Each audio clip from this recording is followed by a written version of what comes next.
because of the people here, but because of its location.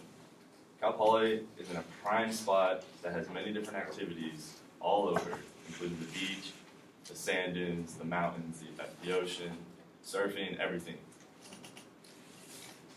There's so many different things that you can do out here, and that's why I chose Cal Poly personally. But I'm here to tell you about one of my favorite things to do on my free time, and that's fishing. Today, I'm going to inform you guys about the different types of fishing, the methods you use, the locations where you can use these methods, and the types of fish you'll catch with each method that you use. The first one I'm going to talk about is surf fishing. So this is actually my brother. Most of these pictures, they won't be me. They're actually people that I fish with. But surf fishing is right off the surf of the ocean. I recommend, if you guys ever try it, I recommend using waders, which is it's like a boot and a certain material that wraps around you so you don't get wet. But essentially, surf fishing is going out to the water until about right here. It's just casting and reeling in, casting and reeling in. The types of fish that you usually catch when doing this are perch fish, which is this fish right here has stripes down it, which are super good when you cook them and fry them. There we go. Now, probably the best locations for surf fishing, I would say, is Grover Beach. And for those of you that don't know where Grover Beach is, it's connected to Pismo towards the sand dunes. And the reason I say this is the best location is because no one's out there. It's just the only time people are out there is when they drive past to go to the sand dunes. But it's super secluded, and there's no distractions, scaring fish, anything like that. Theoretically, you could also fish pretty much on any beach, wherever, as long as you have a license. But if you're on a beach with a lot of people, you might hook someone, and that would be bad. Now, the next topic I'm going to talk about is deep sea fishing. Deep sea fishing is my favorite type of fishing.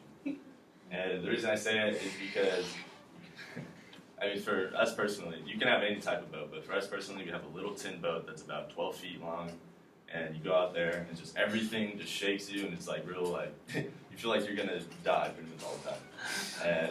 But besides the fishing part, probably my favorite thing about it would be the scenery, because you just see blue everywhere, and there's usually always dolphins or whales, and the whales get kind of scary because they kind of circle you, and you think they're going to come and kill you or something. So when you go deep sea fishing, you do need a boat, and you can go to Morro Bay. That's my favorite place to go. It's super simple. You go to the loading dock. It costs $15, and they'll send you out into the water. When doing this, you also want to check the weather, make sure it's not going to be it's going to be clear. It's not going to be too wavy because a little 12-foot tin boat, it's sketchy. And when you're out here, the type of fish you can catch a lot of different types of fish. But me personally, we go for rockfish, and rockfish are just different types of cod, primarily lingcods, which are these big babies right here. And then we got reds and grass bass. They're all different types of cods. And those are my favorite fish to eat. That's what you use for fish and chips, and you can make sriracha, and you guys ever had sriracha, which is you cut up the fish and you throw it in a bowl with lime and lemon, and the lime and lemon. So you throw it in there raw, and the lime and lemon actually cook it up. It's kind of cool because it's so acidic. It's like a salsa. So right here, it's a buddy of mine. The bait. This is called a swim bait. When you're deep sea fishing, swim baits are used for lingcods, which are the big ones. Those are the ones you really want to go for. And just from talking to my brother, when you catch lingcods, they have to be at least 23 inches, or if they're smaller than that, you have to put them back. So 23 inches and above. And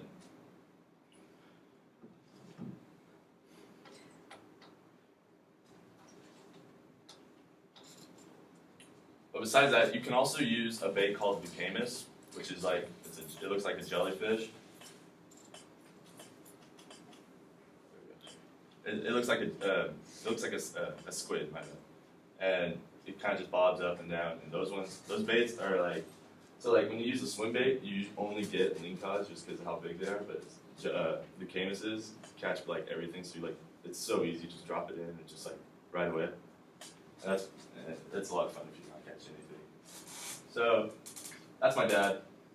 He's a great guy.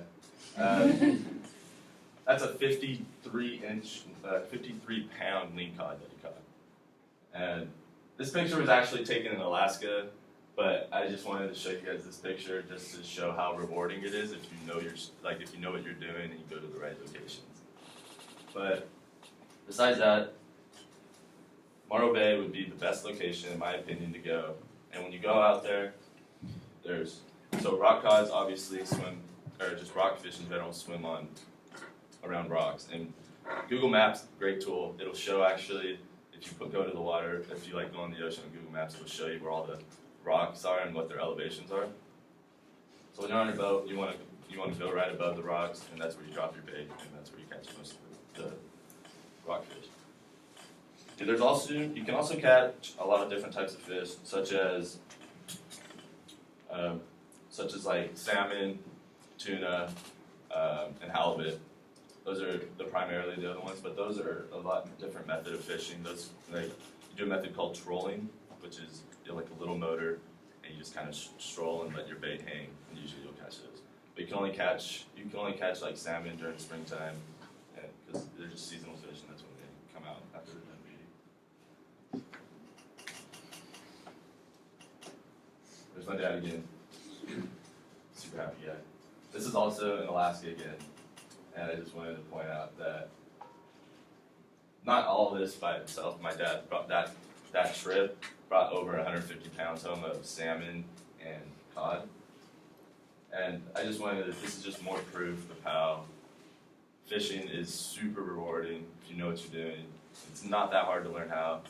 I only got into, I've been fishing my whole life, but I only really got into fishing maybe a year or two ago. And I feel like I could write a documentary on it. I think it's just super easy to learn. Alright, the next type of fishing is pier fishing. Probably my least favorite type of fishing, but still, you can catch some cool stuff. So pier fishing is simple. Go on a pier, cast your bait.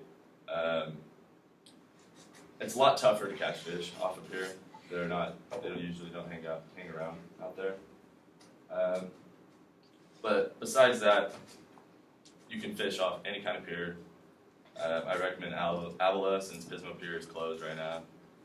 And you can catch anything from halibut, salmon, mackerel, rockfish, sharks if you really want them. But besides that, it's not my favorite type of fishing. I don't recommend it. Now shark fishing, my favorite type of fishing,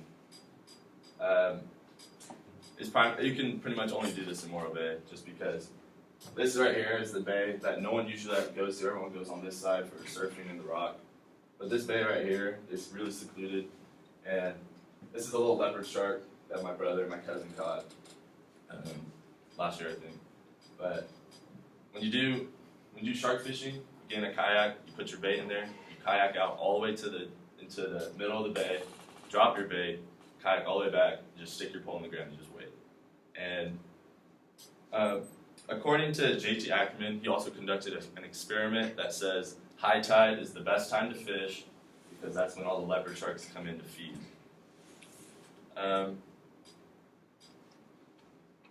Shark fishing is also super thrilling because when you actually catch one, the fight they put up is like nothing you'll ever kind of experience, and it takes a good half hour most of the time to reel them in. But like by the time you're just like done, your arms are like totally dead, and you just like don't want to move anymore. But when you see like a shark, then it's like pretty cool because it's a shark. But we never keep the sharks. We always send it back out because we don't keep sharks. But I do recommend trying this. You can call me. I will take you out. It would be awesome. But overall, I just wanted to point out the different types of wave fishing. I hope it was kind of appealing to you guys and you guys are interested. I recommend fishing. It's super relaxing and peaceful. Get your minds off things. If you guys ever want to go out, just let me know. I love fishing. I'll take it with you guys. Thank you.